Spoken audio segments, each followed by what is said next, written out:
Hi everybody, this is day 4 of the Homemaker Tips video series, and today's topic is the home and the business. This tip is specifically for people who have work-at-home jobs or work-at-home businesses, okay? What I'm going to talk to you about is mainly 4 main things that as a homemaker, um, how you can keep your home in order while working from home, okay? Um, Number 1, know where your business belongs on your list of priorities. Everybody has priorities, family, church, different things. Know where the business is so that you can keep it in perspective. The moment that your business comes out of line of priority, the moment you will start to feel like you can't catch your breath, that you're not doing a good enough job, and you will start to feel like a failure. And then you'll start to notice that you feel like your world's falling apart. Happens to me all the time. I've been working at home since 2013.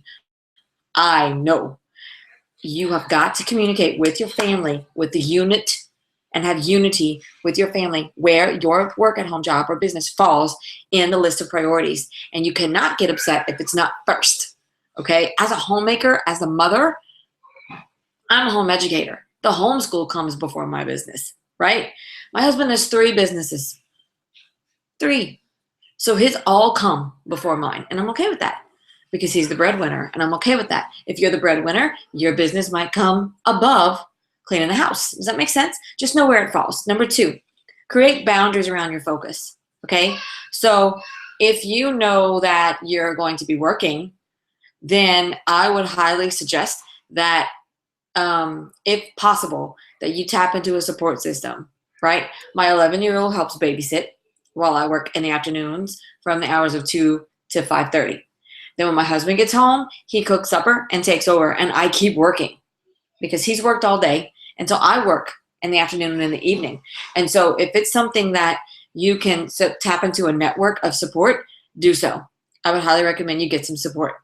If you can't, if you're like the superwoman single mama with kids and you're home and you're doing things and you work at home, then I would suggest making sure you have a detailed schedule and that your children understand, if they are able to understand, that when mommy is in work mode, they need to be watching Dora and do not come knock on this door unless you have to.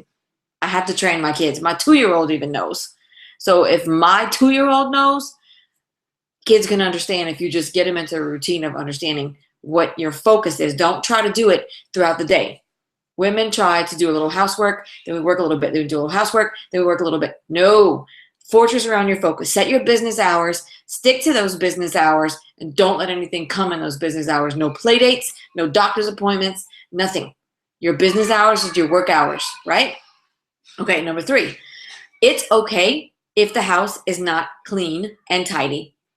You are working. If you were working outside of the home, you would not even be able to see the nasty stuff on your floor. You wouldn't be there.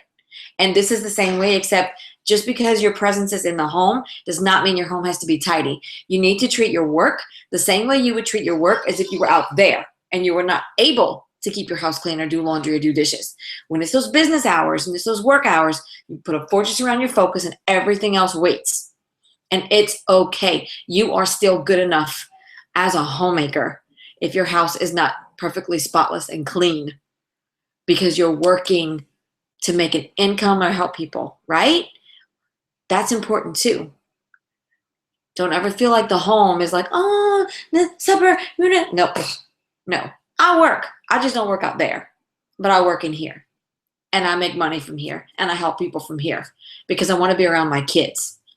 Keep that in mind, okay? Number 4, communication is key for the children. Let me say that again. Spouses, yes, communication is important, but for the children, it's vital. Vital. You cannot bring your work into the home, an area that's usually a place of playing and safety and haven and whatever, and expect them to understand how to respect your business hours. You've got to communicate repeatedly. You've got to teach them. You've got to train them. And you have got to show them, I have a social media business. I'm on my phone. I'm not ignoring you. I'm working. But you also need to get to a point where you say, these are my business hours. And if that door is locked and I'm on this or on that, do not talk to me unless you have to. Emergency only. When I'm done, I will unlock the door, I will put this away, I will turn off the computer, and then we can talk to one another. Has to be they're very black and white. Children are so black and white. If you don't show them or tell them, they're going to feel like they can never get your attention. They're constantly ignored, and they will get to a point in their age where they won't need you anymore. And as mothers and homemakers, we don't want that to happen. We want our children to want us and need us. So we need to treat them the way we want them to treat us when we're ready to come talk to them. We need to respect their school time. We need to respect their time when they're doing that. And they need to respect our work time, right? We need to respect their time when they're doing stuff with their friends, and they need to respect our work time. We just need to train them. That's all. So those are my 4 tips. If you have any tips on how to do homemaking and working at home together, give it to me. I've been doing this since 2013, and I'm still learning. Okay, please do not post what you do, how you do it, your business, soliciting, any of that stuff. Just tips, okay? How do you make work at home and homemaking work for you? Okay, talk to you guys later. Bye.